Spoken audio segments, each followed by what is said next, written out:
Donc moi je suis Alexandre Juvien, je suis surtout un spécialiste du mobile et des startups. Ça fait à peu près 15 ans que je suis dans ce domaine-là. J'ai commencé tout petit comme développeur mobile et le mobile a pris une belle ampleur. J'ai eu des opportunités sympas comme prendre en charge le mobile chez Deezer. J'étais le 12e salarié de Deezer pour y construire l'équipe mobile et les applications. Et puis j'ai fait à peu près la même chose ensuite chez Viadeo, où j'ai construit l'équipe également et les applications. Puis ça s'est un peu moins bien passé depuis, mais c'était il y a longtemps. Je suis parti en 2012 et depuis 3 ans je suis indépendant et je fais des conférences, des formations, du coaching de start-up. Je suis aussi advisor de quelques start-up, notamment une start-up nantaise qui s'appelle Iladi. Je vous invite à aller voir ce qu'ils font, c'est très sympa. C'est pas Christophe. Et du conseil évidemment, ce qui est le gros de mon activité. Et alors du coup, ce qui me caractérise aussi, c'est qu'en 2005-2006, j'ai planté ma start-up. Alors à cette époque-là, je trouvais plein de bonnes excuses après avoir planté cette entreprise. C'était la faute de mon associé, c'était pas ma faute, c'était pas le moment, c'était pas le marché, les gens sont bêtes, voilà. Donc c'était dans le mobile. Hein. Mais j'en ai trouvé une seule valable dans toutes ces raisons, c'est qu'à cette époque-là, il n'y avait pas d'abord tout l'écosystème qu'on a aujourd'hui, et il n'y avait pas non plus la théorie et les méthodologies qui sont apparues depuis, et notamment Lean Startup et le Customer Development dont on va beaucoup parler aujourd'hui. Et tout ça, il y a beaucoup de choses qui ont été analysées et retranscrites, issues de la Silicon Valley principalement, mais pas que. Et du coup, cette théorie, je vous dis pas on l'applique et on gagne, hein, c'est pas aussi simple que ça, c'est favoriser nos chances de succès, mais ne pas y regarder, ce serait bête. Et donc c'est ce qu'on va faire ce matin, on va regarder quelques-uns de ces grands principes qui favorisent le succès des startups. Sachant que c'est pas du tout réservé aux startups seulement, hein, les grandes entreprises peuvent aussi s'en inspirer dans leur démarche d'innovation. Alors qu'est-ce que c'est qu'une startup? C'est assez simple. Vous avez une entreprise standard, qui soit une entreprise de conseil, une SS2I, à peu près n'importe quel type d'entreprise, ont toujours relativement des croissances relativement linéaires. Vous rajoutez plus de gens, vous faites plus de chiffres, vous vendez plus d'articles, vous faites plus de chiffres.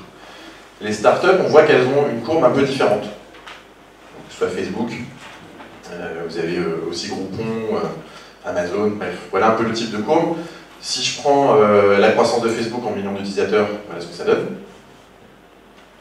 Et puis vous avez alors, un outil très sympa pour savoir si une entreprise marche ou si un domaine marche, c'est Google Trends, vous connaissez peut-être les tendances sur Google. Et là, donc, on voit les tendances de Airbnb, de Uber sur les dernières années, depuis 2011. On a exactement le même type de courbe. Hein.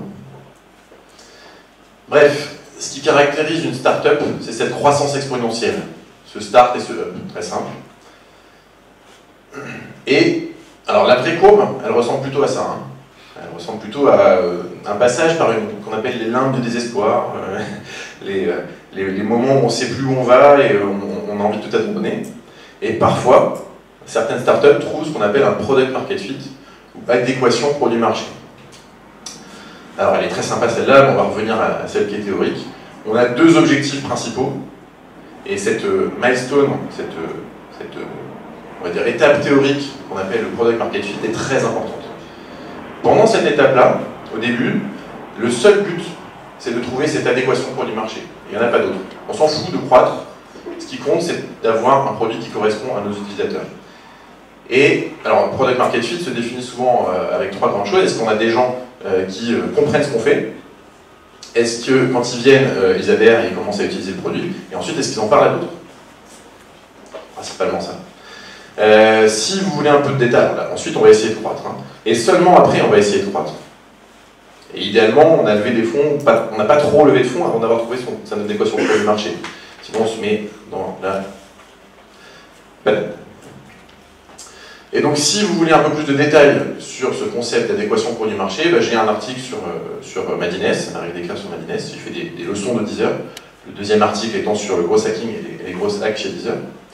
On en reparlera un petit peu parce que pour trouver son product market fit, on fait ce qu'on appelle des pivots. Tout à l'heure, on parlera du principe de pivot, justement. Donc cette adéquation produit-marché, et dans le cas de Deezer, justement, je vous en parlais tout à l'heure au moment des pivots, en quoi on avait trouvé justement, qu'est-ce qui a signifié qu'on avait trouvé cette adéquation produit-marché. En tout cas, c'est un concept extrêmement important, qui est beaucoup lié à ce cri de ralliement des start-upers ou des gros hackers. Vous l'avez peut-être déjà entendu, ce cri de ralliement, il est vachement sympa en conférence ou en atelier, parce qu'il réveille les gens, parce que ça fait ah! Ça permet de réveiller les gens. Et c'est pareil aussi l'après-midi après la sieste. Ouais. Ça va, tout le monde est réveillé? Donc ARR, c'est pour acquisition, activation, rétention, revenu, referral. Si vous voulez traduire en français, vous aurez recommandation à la place de referral. Tout ce qui est parrainage et est-ce que les gens en parlent à d'autres. Donc issu de la Silicon Valley, justement, quand je vous disais que plein de choses avaient été autorisées depuis, bah, c'est une des choses. Par Dave McClure, donc. Et alors ça marche très très bien, par exemple, pour une application mobile. Comment est-ce que les gens arrivent sur notre page App Store? Est-ce qu'ils installent l'application et ils ont une bonne première expérience dans cette application? Est-ce qu'ils reviennent dans cette application? Est-ce qu'ils l'utilisent dans le temps? Est-ce qu'on arrive à faire de l'argent avec ces utilisateurs? Et puis, est-ce qu'ils en parlent à d'autres? Est-ce qu'ils recommandent cette application à d'autres? Et pour faire le lien avec cette adéquation produit-marché, moi j'aime bien ces trois mots-là, qui sont love, growth et money. Donc c'est juste un résumé de ce canal-là, de cette modélisation-là. Et on voit bien ici que si c'est bouché au milieu, là, si l'entonnoir il est bouché, qu'il y a un gros caillou à la place d'activation et de rétention, on ne fera rien du tout. On n'arrivera pas à gagner d'argent, on n'arrivera pas à croître. Et malheureusement, c'est ce que font souvent beaucoup de startups. Elles veulent croître avant d'avoir résolu, d'avoir craqué cette partie activation-rétention. Ce love. D'où le titre du slide, sans amour, il n'y a pas d'espoir. Il faut bosser ce love systématiquement en premier. Love first. Et ce love, il peut se prouver avec peu de personnes. Vous connaissez peut-être ce concept de la courbe d'adoption d'innovation. Le but de ce travail du love, ça va être de trouver nos 10 premiers amoureux de notre produit. 10 premiers amoureux de notre app. Deezer, un jour, a eu 10 utilisateurs. Mais on est très très vite passé à 50. On est très très vite passé à 100. On est très très vite passé à 1000. On est très vite passé à 10 000 jusqu'à 10 millions. Et j'ai souvent, moi, des start-upers qui viennent me voir en me disant, nous, dans notre objectif, avec notre levée de fonds, d'avoir 1 million d'utilisateurs dans notre application dans 1 an. Et bien, commence par 10. Et souvent, ils ne vont pas commencer par 10. Ils veulent tout de suite faire un plan de com, un plan de lancement. Commence par 10, et notamment avec des méthodologies de type Customer Development qu'on verra tout à l'heure. Alors, vous connaissez peut-être quand même comment ça fonctionne. Vous avez d'abord des early adopters, ensuite une majorité, puis ensuite les personnes qui viennent ensuite. Retenez que ce n'est pas forcément lié à l'appétence technologique ou à l'âge. Hein. Quand on est sur une innovation pour les silver economy ou pour les personnes âgées, forcément, les early adopters sont plutôt des personnes âgées. Cette courbe-là est assez intéressante à voir avec la photographie numérique notamment. Kodak, avec son gros marché de la pellicule, s'est pas intéressé à la photographie numérique parce que c'était pas en grande qualité pour les photographes. Mais évidemment, la photographie numérique a progressé et Kodak s'est fait bouffer par la photographie numérique. Donc il y a plein d'analyses assez intéressantes sur cette courbe-là. Ce que vous voulez quand vous êtes une entreprise, c'est surfer sur cette vague-là, sur cette vague qui monte. En tout cas, quand vous êtes une start-up. Et les grandes entreprises, souvent, s'intéressent un peu moins au début parce que c'est pas des gros marchés au début. Il n'y a pas beaucoup d'argent. Sauf que quand on grimpe, ça devient. C'est ce qu'on va voir sur les exemples suivants. Très bon bouquin sur le sujet, ça s'appelle La Vache Pourpre. La Vache Pourpre, un très bon bouquin de Seth Godin, qui est un des grands gourous du marketing, dont je parle aussi beaucoup dans mes contenus sur le gros hacking. Mais voilà, La Vache Pourpre, un très très bon bouquin, qui n'est pas très très long, pas très très coûteux, mais qui vraiment retranscrit ça très très bien.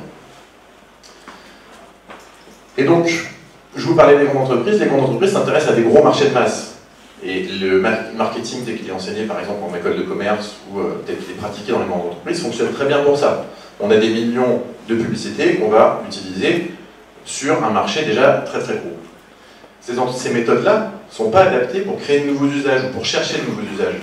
Et là, on parle plutôt des méthodologies des startups, justement, pour créer ces nouveaux usages-là. Typiquement, tout ce qui est focus group n'est pas très très bon pour aller détecter de nouveaux usages ou travailler sur des nouveaux usages. Par contre, c'est très bien pour faire du mass market. Études de marché, c'est la même chose. Alors, je ne dis pas qu'il ne faut pas faire d'études de marché quand on est une startup, mais j'accorde beaucoup plus de valeur, justement, à un travail de customer development, où on aura vraiment bien compris les choses. Et alors, du coup, là, cet article parle du fait que les grandes opportunités, les trop grandes opportunités, justement, vont cracher les startups. Et ce qui est intéressant de noter, c'est que toutes les grandes entreprises, toutes les grandes startups qui sont devenues des scale-up, des mastodontes aujourd'hui, ont démarré par des niches. Facebook a démarré sur un campus, puis tous les campus, puis le monde entier. Airbnb a démarré, alors le R dans Airbnb, c'est des matelas gonflables.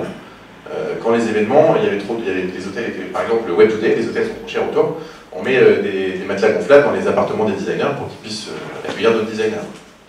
Donc juste les événements. Et puis après, le plus grand concurrent des hôteliers. Donc tout démarre systématiquement par des niches. On s'élève sur une niche, on est devenu tellement bon sur cette niche-là, que quand la courbe de ce qu'on a créé s'amorce et ce tremplin décolle, et ben, même des grosses entreprises, même des gens comme Accor, ne sont pas en capacité de rattraper des gens comme Airbnb. C'est assez clair? Tôt le matin, c'est pas la partie la plus sympa. Alors voilà, et donc venons-en, tout ça pour vous parler des méthodologies qu'on applique. Et les méthodologies qu'on applique principalement pour trouver cette adéquation produit-marché sont Lean Startup, vous avez peut-être déjà entendu parler. On va en faire le détail, parce que c'est très très lié au Customer Development. Et donc le Customer Development qui est le sujet de ce matin. Et puis la recommandation sur la partie croissance pour les startups, mais aussi pour les grandes entreprises, c'est de travailler sur du gros hacking, qui en une phrase, c'est du marketing qui fait plus appel à la technologie et à la psychologie qu'au budget. Ça vous le retrouvez dans mes contenus sur le gros hacking, qui sont en StatChat tout simplement. Et donc ces méthodologies, alors ce que je recommande aux startups, c'est plutôt ce qu'au milieu. Une startup, customer development, agilité et gros hacking. Et il y a 3 choses à bien faire, enfin 4 exactement. Trouver le bon produit, bien le construire et bien le concevoir, et bien le vendre. C'est pas compliqué, hein. Ça l'est un peu plus. Et la grande croyance qu'il y a en France, notamment dans les grandes entreprises, c'est que l'agilité résout cette partie de trouver le bon produit. Non, l'agilité, c'est surtout une méthodologie de construction, c'est pas une méthodologie pour aller vraiment bien trouver ses utilisateurs. En tout cas, souvent, la manière dont elle est opérée, c'est pas le cas. Alors, vous avez des synonymes, hein, tout simplement, le design thinking, qui est une méthodologie un peu transversale, vous avez une phase empathie, qui correspond quasi parfaitement au customer development, hein, quasiment des synonymes. En UX, on s'attaque à 2 choses. En UX, on s'attaque à l'utilité. Est-ce que ce que je fais est utile? Est-ce que les fonctionnalités qu'on développe vont être utiles? Et à l'utilisabilité. Est-ce que c'est utilisable? La partie utilité de l'UX, les méthodologies d'utilité de l'UX marchent beaucoup par des interviews et ressemblent beaucoup au Customer Development. Et le Customer Development va encore plus loin. Donc, vous voyez qu'on est sur des synonymes et que trouver le bon produit, c'est à peu près un peu toujours les mêmes méthodologies. Donc, trouver le bon produit, trouver l'œuvre, product market fit, tout ça, c'est des synonymes. Une fois qu'on a trouvé le bon produit, là, on pourra commencer à bien le construire et à le vendre. Et on peut, c'est ça qui a changé, on peut commencer à le construire, on peut commencer à le vendre avant d'avoir construit. On va en parler juste après. Et alors, donc, la discipline que j'ai mis en haut, hein, on la regroupe en product management, en tout cas aux États-Unis. Vous avez des équipes produits, et j'ai eu la chance d'avoir connu ça chez Deezer et Viadeo. On commence à voir ça de plus en plus en France. Ce qui se passe en France, c'est que souvent, c'est l'UX designer qui prend la place du product manager. Mais historiquement, vous aviez le marketing et la technologie, et les équipes techniques qui se balançaient des cahiers des charges dans un sens, ou des c'est pas écrit dans le cahier des charges dans l'autre sens.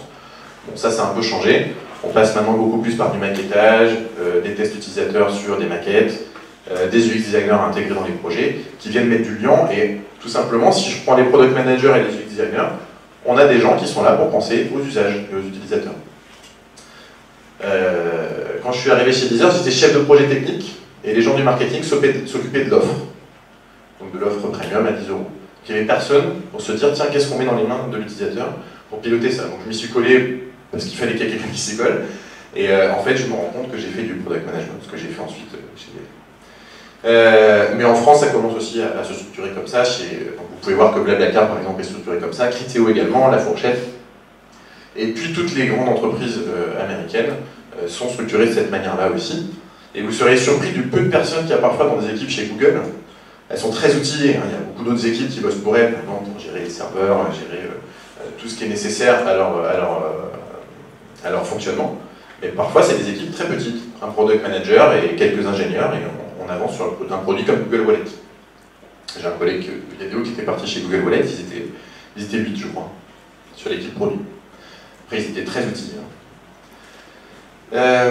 Donc voilà en tout cas, et donc les méthodologies du product management sont celles qu'on vient de citer, et le customer development permet d'aller à la rencontre justement de ses clients, de ses utilisateurs, et l'agilité plutôt de construire. Et le terme que vous verrez parfois, c'est le product owner en agilité. Ça c'est un terme qui vient de Scrum et des méthodologies agiles, là en vert. Ça fonctionne, hein. Product owner, product manager, c'est des équivalents. Je vous l'ai dit, le défaut, c'est que la plupart du temps, tel que les product owners sont en rôle dans les entreprises, on sait déjà ce qu'on veut construire, et il n'y a pas trop de recherche utilisateur. Ils sont plus là, comme des chefs de projet, à s'occuper que ça se construit bien avec l'équipe. Ce qui est dommage, parce qu'une grande partie du rôle de product manager ou de product owner, c'est normalement d'aller bien comprendre le client, bien comprendre les utilisateurs. Et alors pour les comprendre, c'est pas compliqué, il faut les écouter, et on verra tout à l'heure, pour les écouter, il faut les questionner. Mais voilà, c'est la grande chose que j'ai à vous transmettre aujourd'hui. Quand on parle d'écouter ses clients, d'écouter ses utilisateurs, ça fait des dizaines, des trentaines, des centaines d'années même qu'on entend ça dans le marketing. Là, on a des méthodologies qui le font vraiment, qui nous forcent vraiment à faire ça. Alors d'abord, une des choses vertueuses concernant ces méthodologies-là, c'est qu'on va peut-être découvrir quelque chose par accident. J'aime bien la définition de Sylvain. Fondateur de Contexte, associé d'une ancienne de Deezer, et lui il est passé par Dailymotion et Google. Je vous invite à les suivre, c'est des gens assez intéressants. Et découvrir quelque chose par accident alors qu'on cherche autre chose, la sérendipité. Donc je cherchais à faire une arme et j'ai inventé le four micro-ondes. La pénicilline aussi a été découverte par hasard. Hein. Nous on a eu ça chez Deezer dans les interviews, parce qu'un utilisateur, alors justement, ce qui est intéressant de noter là, dans cette sérendipité, c'est qu'on n'aurait pas eu cette remontée-là par une étude de marché ou un questionnaire en ligne. La personne nous a dit texto face à face, non mais moi je n'installerai jamais votre truc, je veux préserver la batterie de mon portable et mon lecteur MP3 il a une batterie autonome. Donc je n'installerai jamais votre truc. Bon. Donc on repart avec cette connaissance-là, et ce qu'on fait, c'est que dans le produit, on construit une optimisation de la batterie, une optimisation de la consommation de batterie. Donc on a optimisé tout simplement la consommation de calcul de l'application, et en fait quand on évite de faire des calculs, ben, on consomme moins de batterie. Donc ça a fonctionné, on avait fait un truc qui était vraiment pas mal de ce côté-là. Et on s'est dit, on va s'en servir comme argument commercial. Ça n'a pas marché, hein. Les gens s'en foutaient qu'on leur dise économise la batterie. Par contre, si on l'économisait pas, notre produit n'était pas adopté. Parce que les gens se rendent compte que ça bouffe la batterie, donc ils les installent. Et ça, on ne l'aurait pas découvert, je pense, si on n'avait pas été en face à face, en interview face à face. Donc c'est se laisser la chance de découvrir des choses auxquelles on n'aurait pas pensé. Parce que, tout simplement, vos utilisateurs vous en parlent. Et ils vont vous parler de vrais problèmes, de vraies choses importantes pour vous. Pas celles que vous imaginez vous.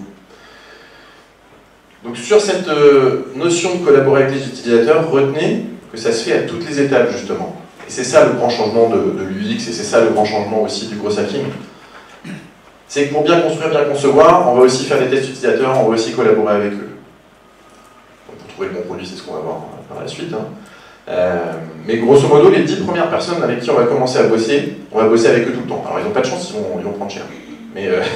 Mais ils sont motivés, puisque c'est des early adopters. Donc on va faire aussi du bêta testing avec eux, des interviews utilisateurs, on va leur foutre des maquettes dans les mains, des produits buggés qui vont nous permettre de les améliorer. Et on va aussi après s'en servir dans le gros hacking, donc ça c'est plutôt ce que vous trouverez dans mes contenus sur le gros hacking, parce que si notre produit commence à marcher et qu'il commence à parler autour d'eux, on va leur demander comment est-ce que vous parlez, est-ce que vous parlez de notre produit à d'autres? On va détecter s'il y a de la viralité naturelle avant de la transposer en digital. Et comment est-ce que vous en parlez? En 2 phrases, comment est-ce que vous présenteriez notre application? Ce qui permet d'avoir des meilleurs mots que les vôtres en fait, puisque c'est les mots de vos utilisateurs. Bon, voilà. Sachez juste qu'on va se débrouiller pour toujours avoir ce contact, quelle que soit la phase de l'entreprise.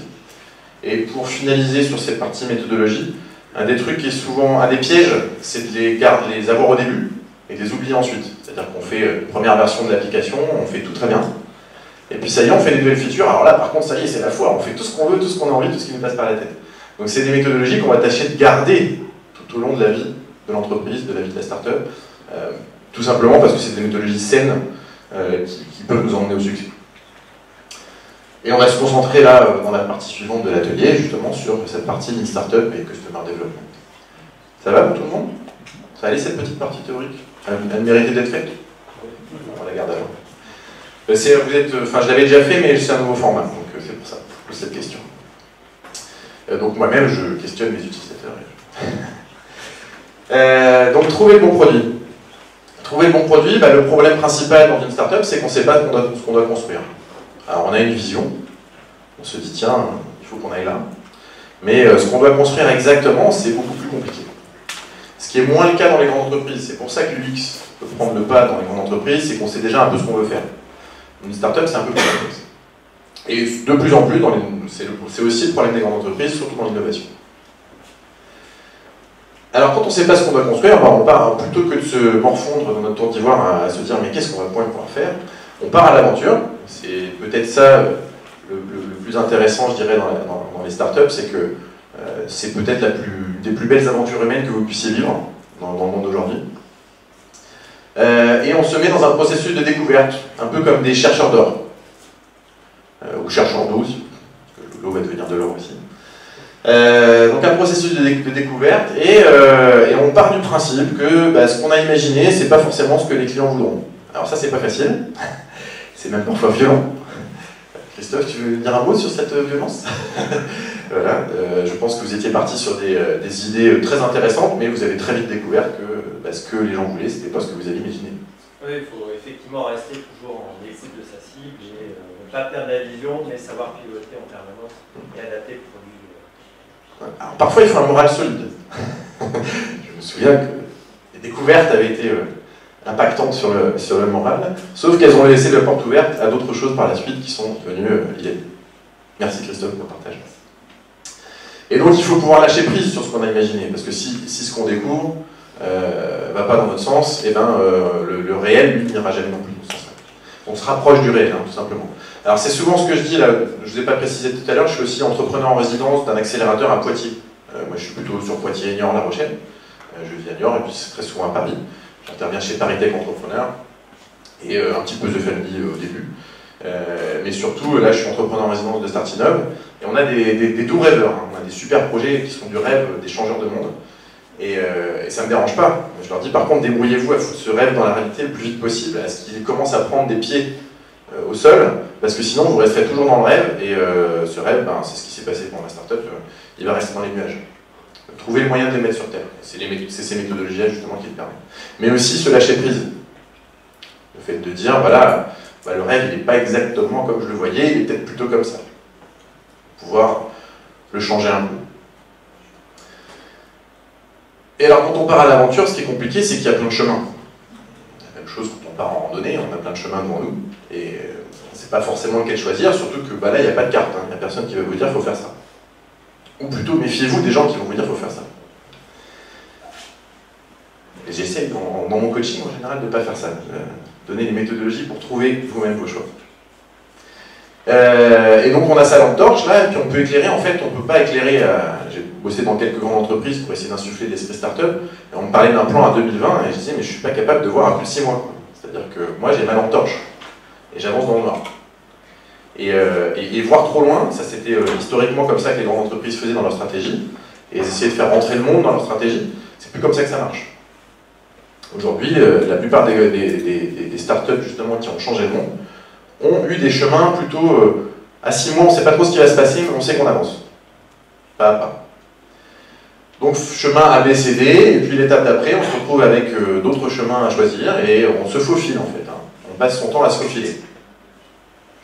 Et c'est exactement ce qui s'est passé pour Airbnb. C'est justement cette infographie retranscrit bien ce côté je me faufile à travers les mailles du filet, à travers le marché. Ce qui manque, c'est les différentes pistes qu'ils auraient pu prendre à la place. Alors, on vous parle toujours de ce qui a marché, pas de ce qui n'a pas marché. C'est un peu la même chose dans le gros hacking, c'est tout le défaut des articles, y compris les miens. Je vous parle de ce qui a marché. Alors je vous le dis quand même, dans les parties gros hacking, je vous dis tout le monde vous parle de ce qui a marché, pas de ce qui n'a pas marché. Il faut faire plein d'essais aussi. Hein. Mais bon, en tout cas, on en reparlera un peu d'eux parce qu'il y a quelques manières d'éclairer les chemins qu'ils ont employés qui sont très très intéressantes. Alors vous avez la même chose sur Instagram, hein, la même chose sur Pinterest. Je vais mettre les slides sur mon SlideShare, vous pourrez aller voir si vous le voulez. Elles se retrouvent facilement, c'est infographie. C'est pas très intéressant qu'on en fasse le détail.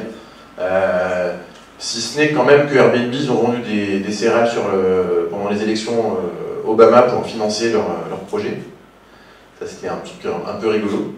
Et donc, les investisseurs, il y a un investisseur qui les a refusés, ils gardent un paquet de céréales dans leur bureau de réunion. Dans leur salle de réunion, ils ont ce paquet de céréales en souvenir du fait qu'ils ont refusé Airbnb. Donc, c'est l'autre point, hein, le rêve, il y a plein de gens, même très très compétents, qui ne vont pas y croire. Partie du jeu. D'autres vont y croire, et dans le cas d'Airbnb, ça va fonctionner. Le truc rigolo sur Instagram, je crois que c'est sa nana qui lui a dit si tu fais pas. Non, c'est dans Pinterest.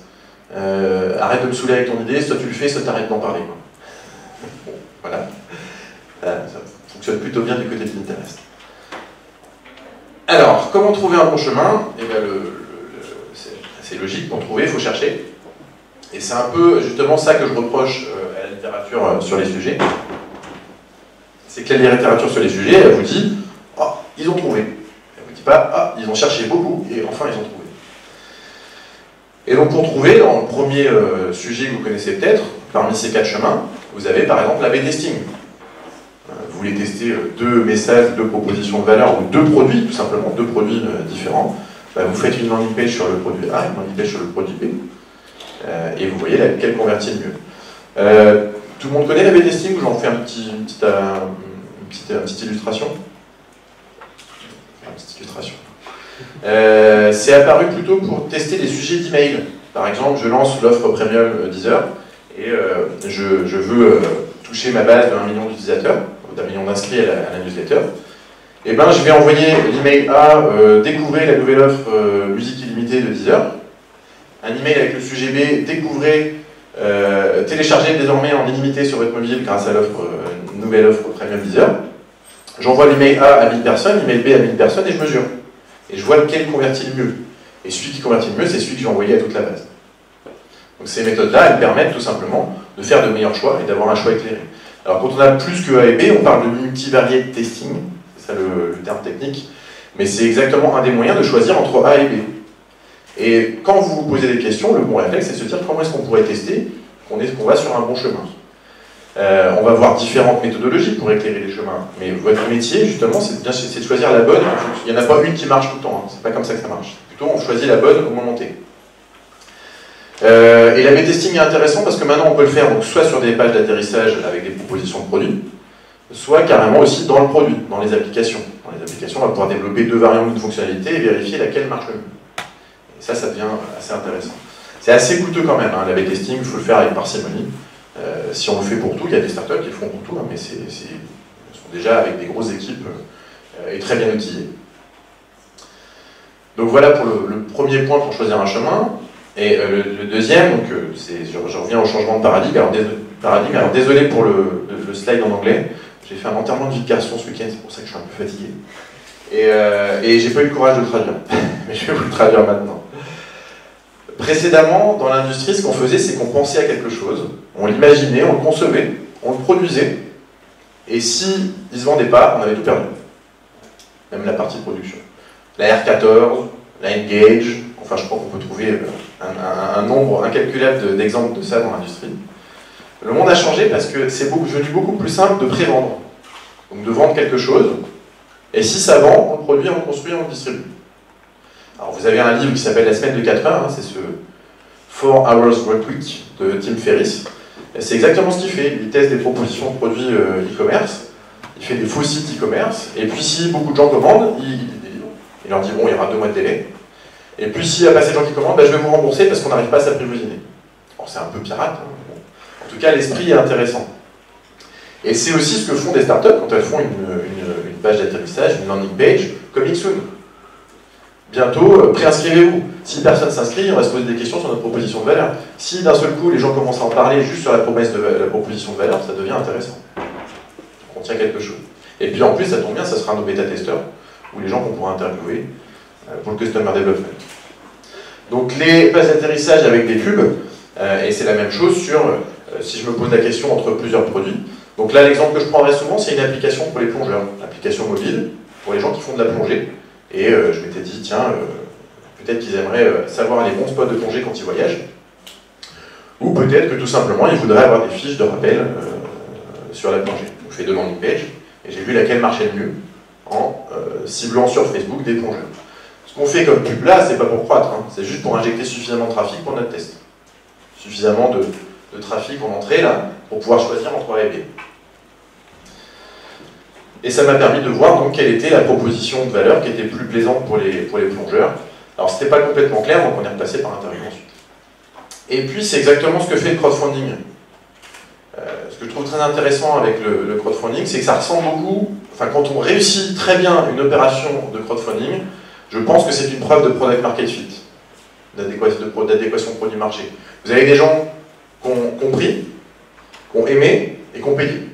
Alors qui ont utilisé dans le temps, et peut-être qu'on en parlait à d'autres aussi, qui ont utilisé dans le temps, non. Donc parfois ce qui se passe sur les opérations de crowdfunding, c'est que même quand on arrive à délivrer les produits, parce que c'est aussi une complexité, ils ne sont pas utilisés dans le temps. Ça fait un petit flop parce que le truc est utilisé 3 mois, puis après les gens arrêtent. Et ça ne sera pas pérenne pour l'entreprise. Il n'y a pas vraiment ce love, on n'a pas prouvé ce love. Donc c'est pour ça que les gens que je conseille qui ont fait du crowdfunding, je leur dis, mais bossez quand même sur le love à fond, parce que c'est pas parce que vous avez levé au fond que ça va fonctionner derrière. Mais c'est très intéressant le crowdfunding parce que c'est exactement ça. On vend d'abord, on construit ensuite. Et donc c'était la deuxième manière d'éclairer son chemin, c'est tout simplement vendre le chemin et voir s'il y a des gens qui achètent. Et on fait la même chose sur les fonctionnalités. Vous avez une méthodologie qui s'appelle Buy a Feature, où les utilisateurs vont venir et acheter des fonctionnalités qui leur semblent les plus intéressantes dans votre application. Et c'est ce qu'on avait fait pour les plongeurs. Donc troisième manière d'éclairer les chemins. Do Things That Don't Scale, c'est un article célèbre de la Silicon Valley. Donc quand je vous dis qu'il y avait plein de choses qui avaient été théorisées, évangélisées depuis, c'est motin, c'est vraiment même un concept majeur. On va pas faire trop de détails parce que voilà, le temps passe. Alors on va quand même faire le détail de Zappos. Je crois que c'est Zappos ou Asos, je sais plus. Bref, site de vente de chaussures en ligne. À une époque très très reculée, hein, c'était plutôt avant les années 2000, donc dans les années 2000, personne vend des chaussures en ligne, on ne sait pas trop ce qu'il faut faire. Et pour tester le truc, ce qu'il fait, c'est que, en fait, il va dans la boutique d'à côté de chez lui, il habite à côté d'une boutique de chaussures, il prend les photos, il les met sur son site, et quand ça se vend, il va choper les chaussures et il les envoie par la poste. Donc il ne gagne pas d'argent, par contre il découvre plein de choses. Et il découvre que les gens sont en effet effrayés par le fait de se tromper de taille. Donc il se dit, je vais faire un test, je vais faire le test de leur proposer le retour gratuit. Donc il fait ce retour gratuit, et il mesure que sur 100 chaussures envoyées, il y a 3 retours. Donc il a déjà l'information avant de créer son business, ou d'en faire quelque chose de plus grand, il a fait quelque chose qui ne scalait pas, mais il a déjà l'information qu'il y a 3% de retour quand on propose le retour gratuit. Donc quand il va voir les investisseurs, il leur dit, les retours gratuits, on peut les proposer, c'est 3%. Face à quelqu'un, une start-up qui serait de la vente de chaussures en ligne et qui n'aurait pas cette info-là, c'est pas la même. Hein. Très intéressant comme information. Et puis il découvre plein d'autres choses. Hein. Et surtout, il découvre que les gens sont prêts, grâce à cette condition-là, à acheter des chaussures en ligne. Il arrive avec la preuve qu'il a réussi à en vendre. Et donc c'est que seulement après que le business a été créé de manière scalable, répétable, etc. Airbnb, c'est surtout issu d'Airbnb, hein, ce concept. C'est lié aux photos. Donc ils sont à peu près à 10 000 utilisateurs, ou 10 000 enfin quelques milliers d'appartements. Et un de leurs utilisateurs leur dit en interview justement, vos photos elles sont pourries. Parce qu'à l'époque, c'était plutôt 2008 je crois, ou 2009, hein, c'est avec des smartphones pas encore très aboutis au niveau des téléphones. Et donc les photos qui sont sur le site d'Airbnb ne donnent pas envie par rapport à une photo d'agence immobilière par exemple. Et du coup ils font un test, ils vont à New York, avec leur réflexe, et ils prennent des photos de trois très beaux apparts à New York, et d'un seul coup, ce qu'ils se rendent compte, c'est que ces 3 apparts avec des belles photos se louent 3 fois plus. Et que donc, probablement que si ils craquent cette partie photo, ça change leur business. Alors, sachant qu'à cette époque-là, ils stagnent un peu, hein, ils ont du mal à croître. Je pense, et je ne suis pas le seul à le penser, que si Airbnb ne craque pas ce truc-là, ils ne sont pas où ils sont aujourd'hui. Ils restent dans ce côté stagnant. Et donc ce qu'ils ont fait ensuite pour scaler, c'est de créer un réseau de photographes, et quand vous mettez votre bien en vente, en location en tout cas sur Airbnb, vous avez un photographe qui dans le mois d'après vient faire des photos chez vous, pour avoir des belles photos partout sur le site Airbnb. Ce qui est intéressant de noter, c'est que ça devient une barrière à l'entrée pour des concurrents. Vous voulez créer un concurrent d'Airbnb, ben, bon courage, il faut aussi se créer ce réseau de photographes, c'est aussi des choses à construire. Hein. Mais ils ont éclairé un chemin, et ce chemin-là, ils ont bien fait de le prendre. Et ils ont fait ça un peu toute leur vie dans le cas d'Airbnb. Donc voilà sur le dosing that don't scale. Dans le cas d'Uber et de Blablacar, ce qui est intéressant de noter, c'est aussi pareil, ça ne scale pas, hein, c'est le fait d'avoir un chauffeur de limousine au téléphone d'un côté et le client de l'autre, jusqu'à ce qu'on n'en puisse plus et qu'on se dise, bon, il faut qu'on fasse un truc digital. Mais en se mettant comme ça au milieu, on comprend plein de choses.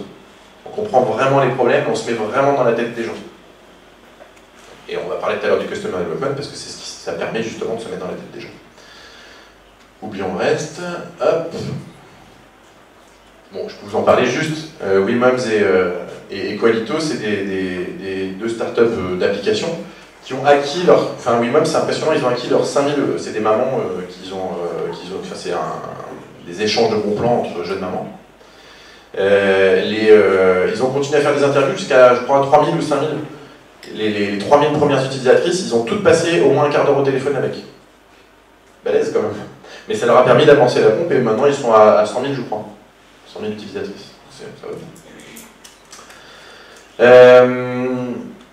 Donc, on a vu différentes méthodologies pour éclairer ABCD. Il y en a une autre dont le principe est exactement de faire ça, c'est une startup. Alors, qui est plutôt issu d'un bouquin que vous pouvez lire, hein, il est assez intéressant. Un autre bouquin sur le sujet que j'ai pas vu dans les slides, et j'aurais dû, s'appelle Running Lean. Et Running Lean, il est très très bien parce qu'il est à mi-chemin entre le Lean Startup et le Customer Development. Et ce que j'applique moi en accélération en résidence, c'est plutôt justement Running Lean, avec Lean Canvas, si vous connaissez ce concept. Lean Canvas qui n'est plus ni moins que le Business Model Canvas appliqué aux startups, pour ceux qui connaissent le Business Model Canvas. Donc Running Lean, très intéressant, mais bon, en tout cas à la base c'est ce bouquin, Fail Fast, Succeed Faster, donc c'est ce que j'ai pas fait avec ma startup, on a échoué pendant 2 ans, on aurait pu échouer en 4 mois, et au bout des 2 ans on avait une nouvelle idée à tester, mais on était vidé, donc on n'a rien fait, on a juste arrêté. Si on s'était rendu compte au bout de 4 mois que ce qu'on faisait marchait pas, peut-être qu'on aurait fait autrement. Bon, avec des si, c'est simple. Mais c'est vraiment le principe, c'est que si ça va se planter, autant le faire vite. Et Christophe a dû nous quitter, mais c'est vraiment ce qui s'est passé pour eux sur Il a dit au début, où ils étaient partants sur un truc, je ne dis pas de problème, mais on passe par une phase de Customer Development, et la phase de Customer Development a complètement invalidé ce qu'ils croyaient. Mais ils ont trouvé autre chose. Donc rencontrer les vrais besoins, éviter le gâchis, et faire notamment des pivots, donc on va faire le détail de ce que sont les pivots. Alors vous avez toute une flopée d'entreprises qui utilisent ces approches-là. Elles ne sont pas parfaites, hein. Vous verrez plein de choses, articles détracteurs sur une startup. Pareil pour le Customer Development, c'est pas facile de se mettre dedans, c'est pas magique. C'est pas j'applique et ça y est, ça marche. C'est pas j'ai lu le bouquin et je suis sorti des ronces. C'est pas... Mais ne pas s'en inspirer, ne pas adapter ce que vous pensez bon pour vous, serait bête. Donc le pivot, on est face à 2 choix. On est encore face à plutôt A et B dans ce cas-là. Alors on a vu tout à l'heure des petits choix ABCD, ça c'est plutôt des choix, j'appelle ça des choix granulaires, comme par exemple le fait de mettre des plus belles photos, on ne parle pas de pivot dans ces cas-là. Le pivot, si je fais l'analogie au Lean Canvas, c'est de faire changer une case. Alors souvent une case a des conséquences sur les autres. Hein. Mais je illustrerai ça avec les pivots de Deezer. Retenez juste que les pivots, c'est comme au handball ou au basket, c'est le poste de pivot, il bouge juste seulement une des jambes.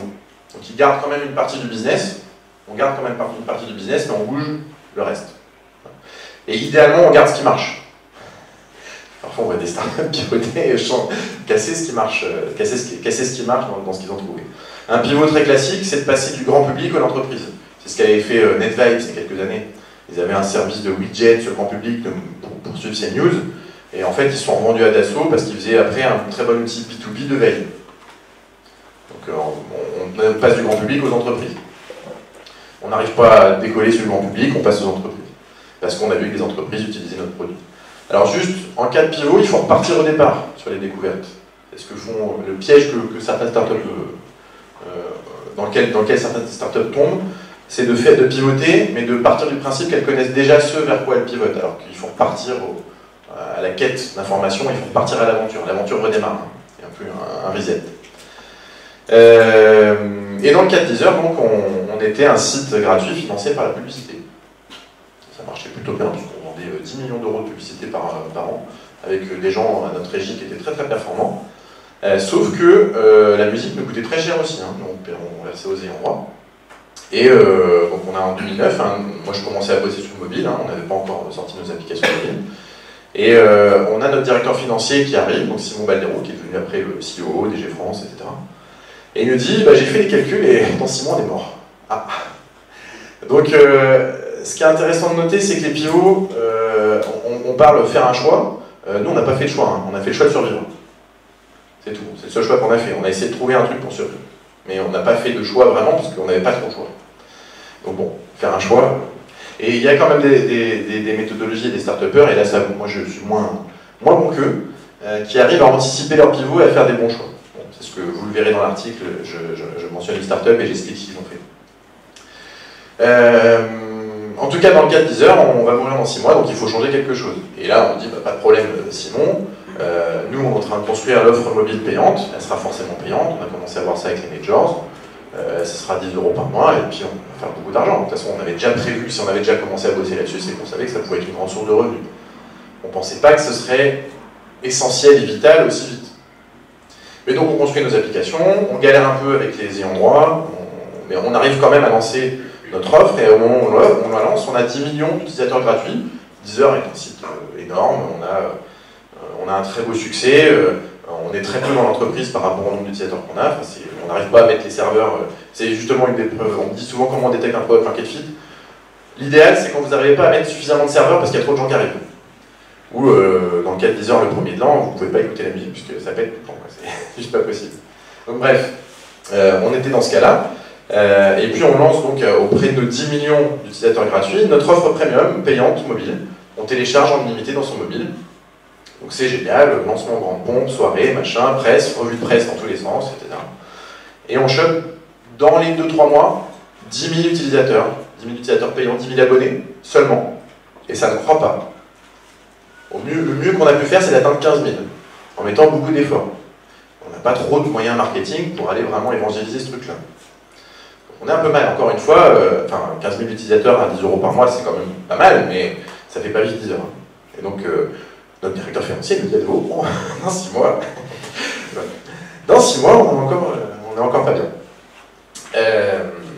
Alors, sachant qu'on a beau faire des levées de fonds, il faut aussi qu'on compense tout ce qu'on paye aux ayants droit. Hein, donc, complexité dans ce domaine. Mais bref, donc on va encore mourir. Par contre, on fait une grande découverte, c'est que les gens, ces 10 000 là, ils en font leur moyen de consommation de musique principale. Ils n'écoutent plus de musique autrement.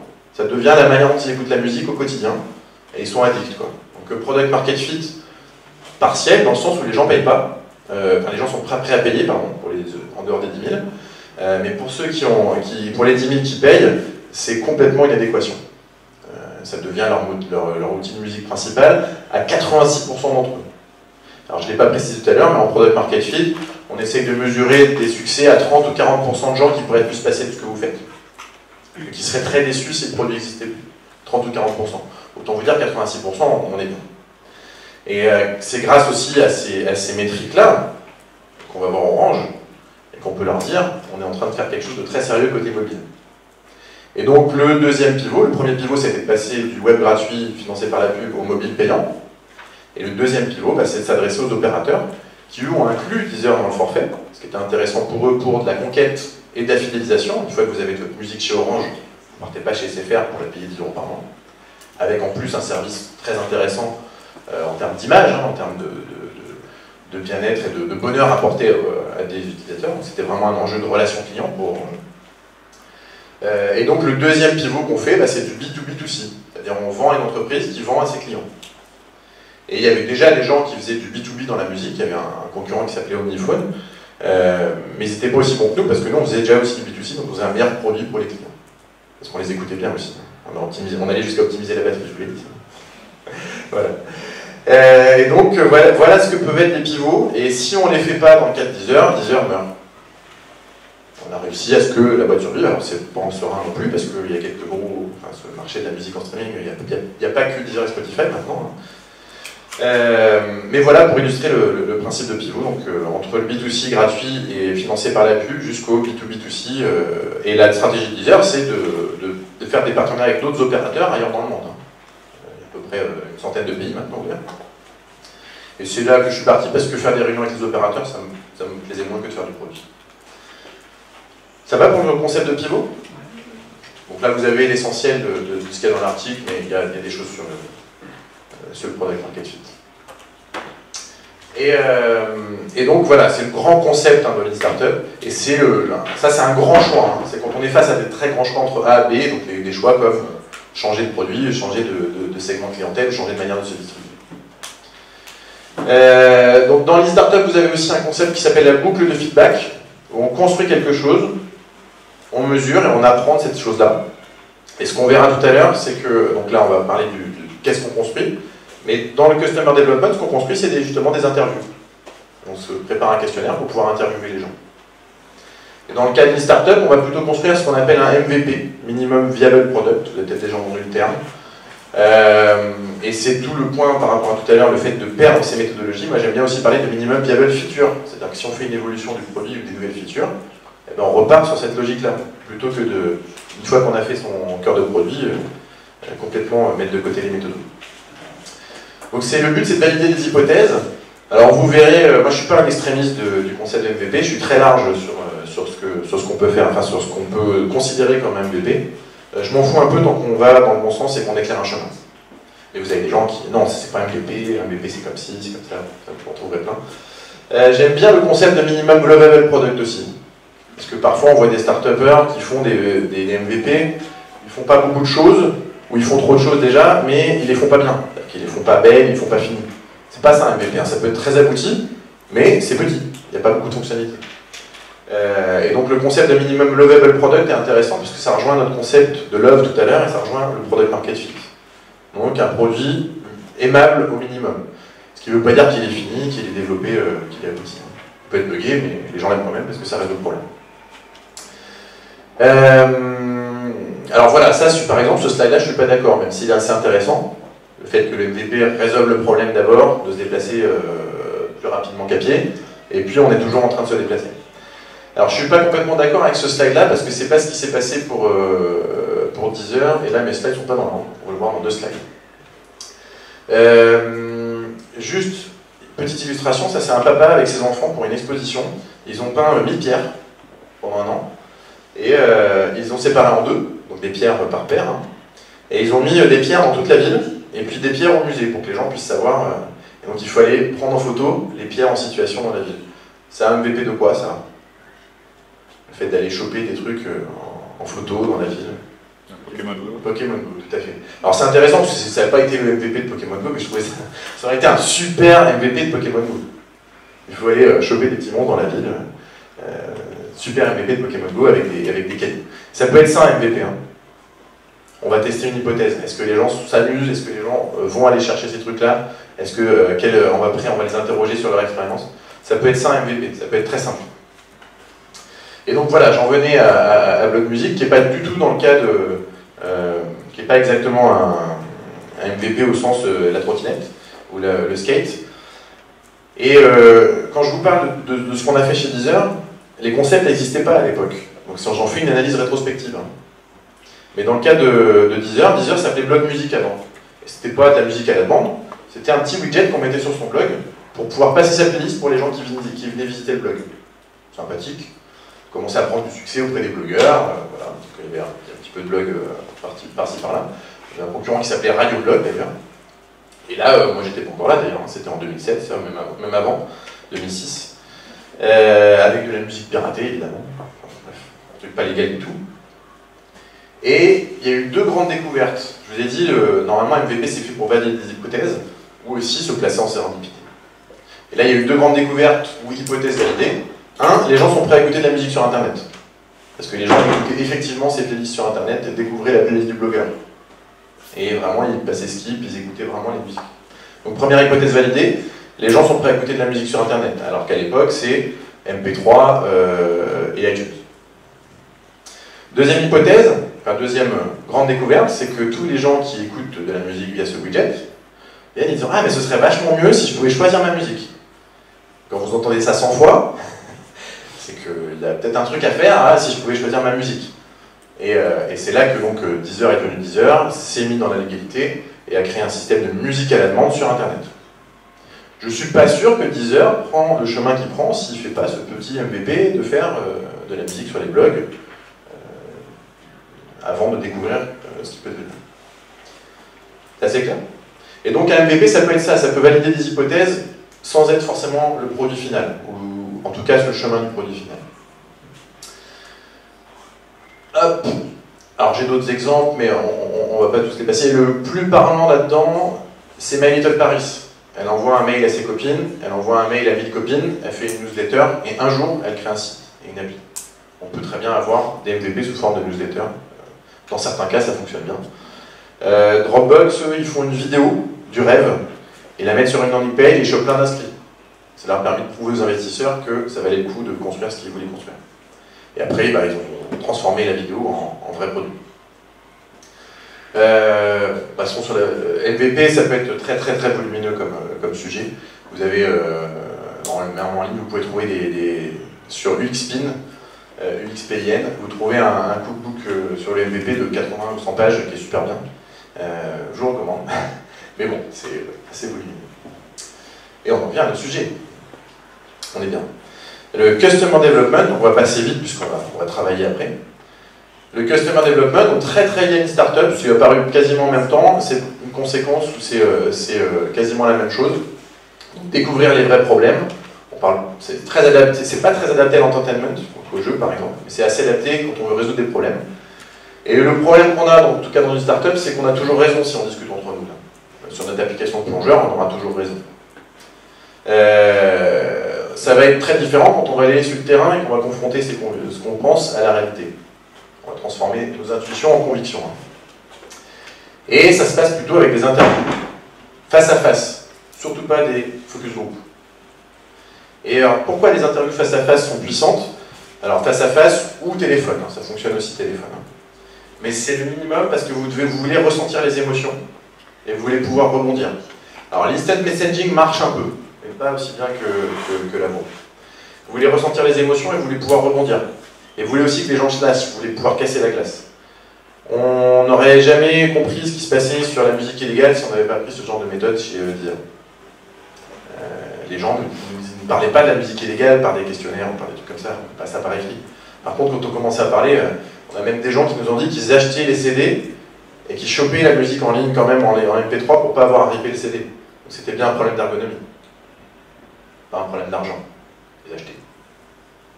Ça, ces découvertes-là, on ne les aurait pas fait sans ces méthodologies-là.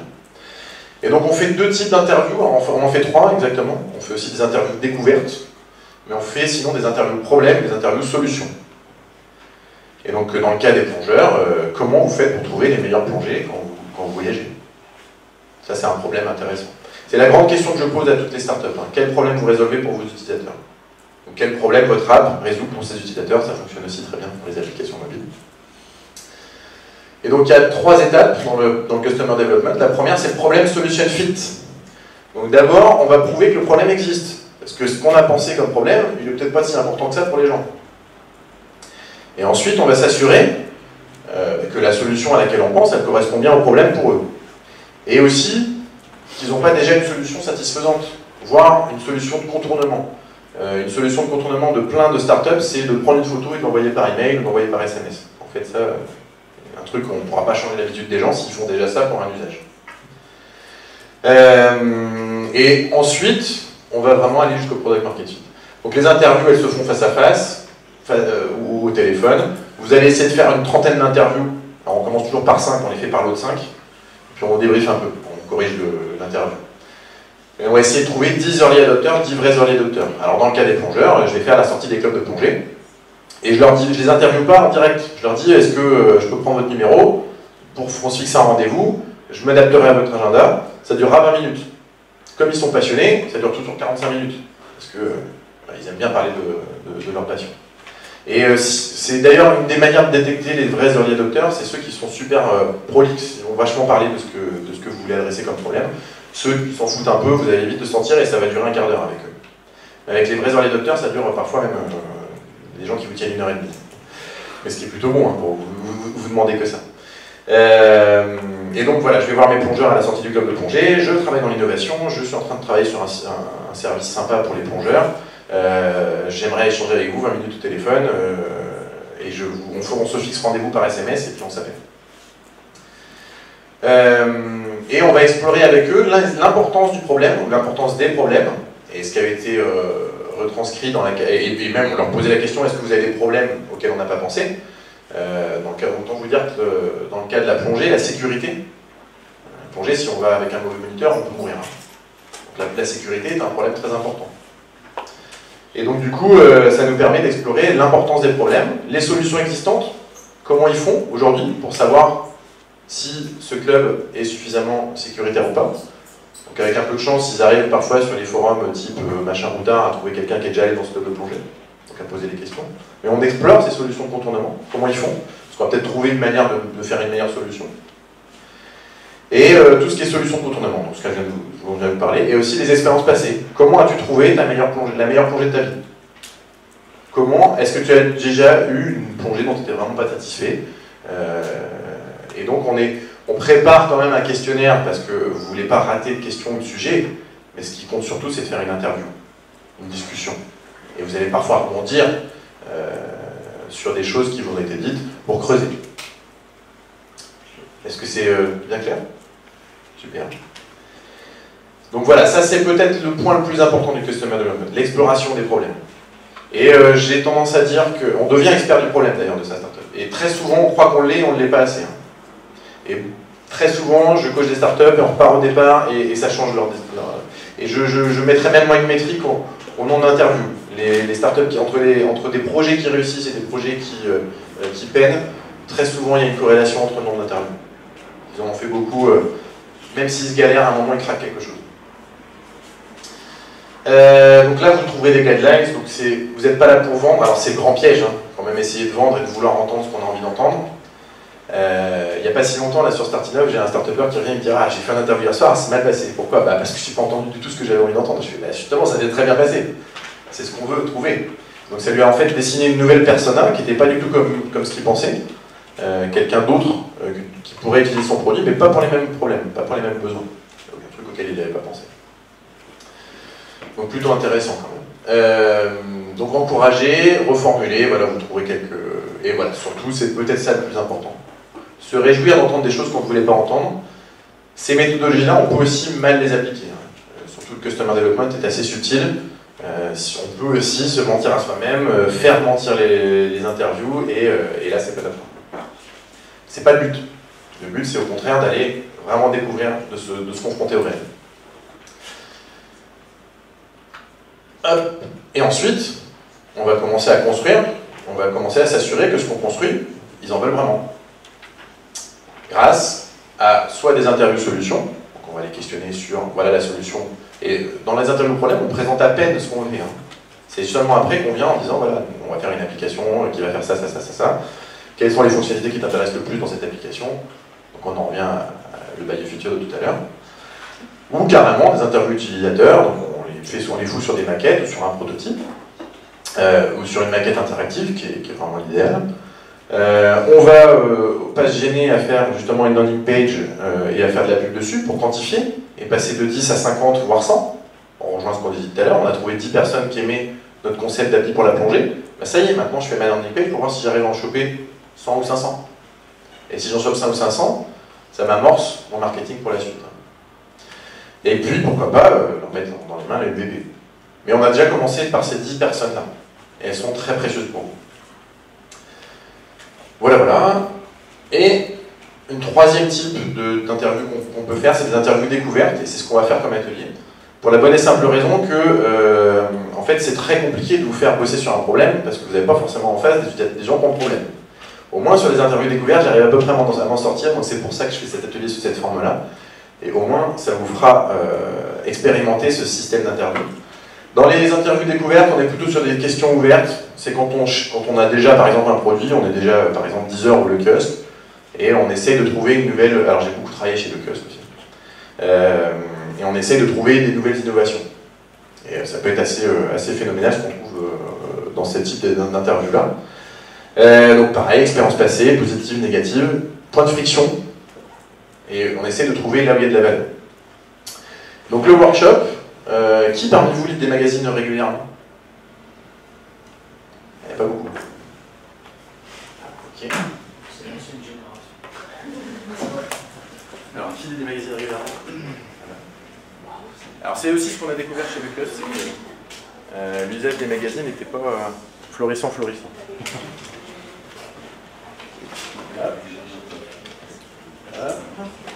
De ce côté.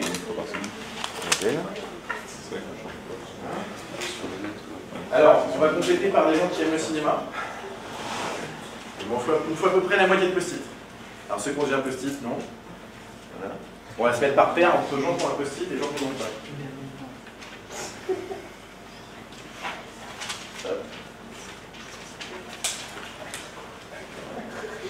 Alors, on est combien en tout? Peut-être que j'aurais dit que c'était pour post-it. J'aurais dit avant.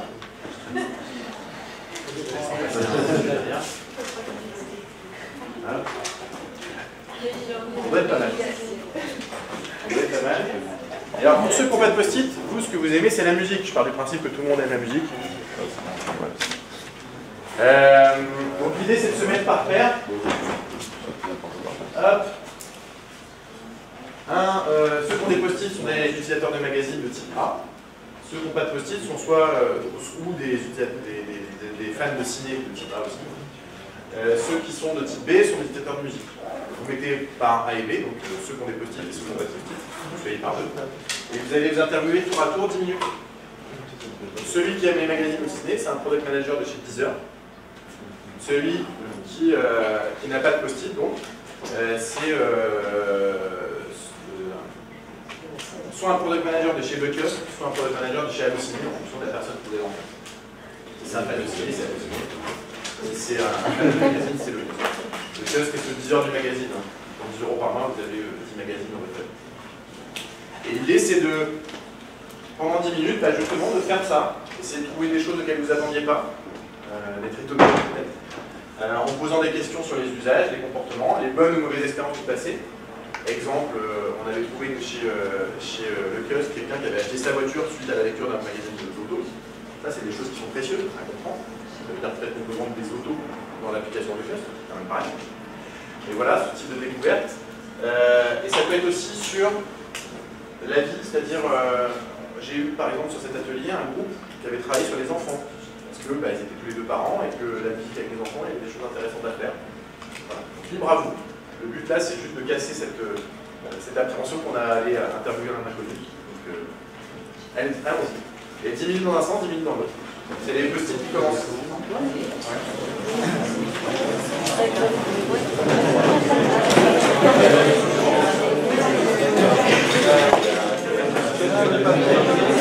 Alors moi,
Bien. Ça va? Est-ce que certains d'entre vous ont découvert des choses auxquelles ils ne s'attendaient pas? Parce que c'était intéressant déjà. Parce que ça a cassé des barrières aussi d'interroger un peu. Alors ce qui est sympa avec cet atelier de le faire juste avant le déjeuner, c'est que si vous aviez prévu de déjeuner seul, vous avez quelqu'un avec qui vous pouvez déjeuner. C'est mon plan. J'organise des déjeuners en fait. Alors voilà, avec l'expérience après, dans le temps, ce que vous arrivez après à mieux saisir, c'est justement l'importance des problèmes, notamment sur les interviews problèmes. Et donc c'est vraiment une question de pratique. Hein. Et quand on s'éduque le customer development, il ne faut pas hésiter même à aller attaquer des problèmes existants et aller faire des interviews exprès pour s'éduquer. Parce que quand on en fait sur plusieurs sujets, après on mesure plus facilement les degrés d'émotion et les degrés d'importance des problèmes. Et il n'y a pas si longtemps, là, je m'en suis rendu compte parce que j'étais sur des sujets qui étaient intéressants mais pas aussi forts que celui que j'ai attaqué après, qui est la réservation de salles dans les entreprises, qui n'est pas mobile. Voilà. C'est ça les réactions que j'ai eues. Parce que partout où je passe en tant que consultant et dans toutes les entreprises où j'ai bossé, c'est compliqué. Vous avez un grand boss qui est dans la salle que vous aviez réservée, mais vous n'avez rien sur mobile. Vous avez une multitude de problèmes et systématiquement les réactions sont « Ah !» Et ces réactions-là, elles montrent un grand marché, un grand potentiel pour des startups. Alors je vais sûrement faire autre chose de ma vie que de mettre 5 ans de ma vie dans cette startup-là, mais le customer development sur ce sujet-là était super intéressant. Donc j'avais une petite... Alors on peut se retrouver tout à l'heure à 14h parce que j'ai une autre conférence Salle Trampolino qui est sur la révolution mobile. Donc comment votre mobile vous a changé? Pourquoi? Comment le mobile change l'homme? C'est exactement ça le titre. Révolution mobile, qui est d'ailleurs ma conférence là. C'est rigolo, je l'avais fait il y a 3 ans ici, mais ça a pas mal évolué depuis. Et puis j'avais une dernière question qui était votre degré de satisfaction. Alors on a un super outil, on a un outil de notation de 0 à 5. 5 étant, j'ai pas perdu mon temps et c'était cool d'être là. 0 étant, bon, j'aurais peut-être mieux fait de pas venir. Je veux bien mesurer votre degré de satisfaction sur cet atelier. Alors moi perso, j'ai kiffé être avec vous. Super, merci beaucoup, donc on va garder le format. Eh bien, bon appétit et à plus tard. Et si vous voulez les slides, je vous invite à me laisser votre carte, ou si vous voulez qu'on soit en contact, je vous invite à me laisser votre carte, et je ne sais pas quand est-ce qu'ils seront sur SlideShare, donc voilà. Et si vous voulez, ou si vous voulez qu'on garde le contact, laissez-moi votre carte tout simplement, et il y a les liens ici.